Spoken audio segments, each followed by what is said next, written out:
час едно. Ето тук на камерата. Виждаш ли се? Час едно. Всичко е наред. Без Колко е часа? Кажи сега колко е часа да е.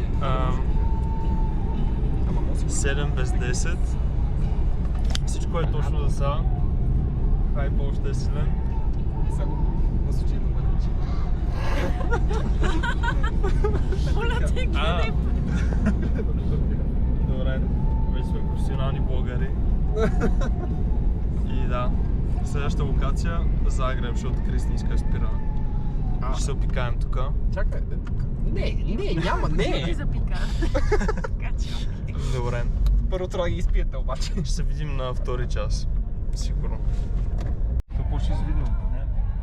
Да. Здравейте, приятели. Че сме на границата. Минаваме Изключи го, сръбската граница. изключи го. Всичко е точно. Здравейте, приятели. 2 часа без допамин. Нямаме интернет в Сърбия. Отнесени преграда. Мисля, че добре се справяме за сега. Колко ще издържи? Ами, Към трябва час. да... не, повече. Налага се да си говорим. Да, за жалост. Стискайте палци да оценете. 2 часа си говоря с Иво, аз толкова не съм си говорил с никой. И се оплаква. И разбира се, се оплаква. Да. Иначе, какъв е смисъл? За сега всичко точно, топ пътища. Нямаше готини С маски китайските на пари. границата, ама Нищо какво не правиш? излиза ли мога да има? Да, Защо китайски? това ни е надеждата. Защото са китайски парите. Да. Китай са им ги дали. Нещо друго да споделяте? Окей. Топ кекс. Ето хър. Топ кекс, топ байница. Направихме ревю. Поздрави за майката на Крис. Да. Си. Appreciate. Чао от нас. Така, приятели, часът е 12 без 20. Играем на познай предмета от колко 12 без вече. 20. Дай Но и да мога верно. да 2 знаем часа. предмета на Иво от 30 Да, минути. малко ги затруднява.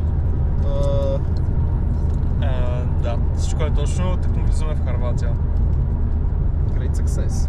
И, значи, с Иво, това му казах, че в Сърбия обикновено граничарките, митничарките са готини.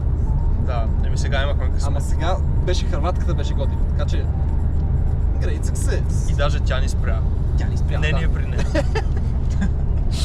Добре, Great success. като цяло е това. Това към Загреб, нали? Си го пуснем. Здравейте, приятели, отново. What up? Колко е часа? 12 без 20. Или 1 без 20 българско време. Точно така. И тук сме на една бензиностанция в Хърватия. Нека снимаме как ядем. В нищото. Значи хапнахме, пихме Байничка. кафе. Аз пих кафенце. Направихме топ почивка, спонсорирана от майката на Крис. Yes. OG, С... MVP на това пътуване. Да, много добър кекс. Да. Радвам се, че ви хареса. Кекс, баница. И разбрахме как да си платим найема за общака, защото явно срока е бил до... Оня Преди ден. 2 дни. Оня Оня ден. По българско време до по-оня ден, по италианско време е до оня ден. Да, ама те нали са чилта, няма ни направят проблем. Или поне се They just надяваме. chill, guys. Да. Да. Да. Тей. Отиваме към щаб квартирата в Загреб. Базов лагер. Ще се видим там.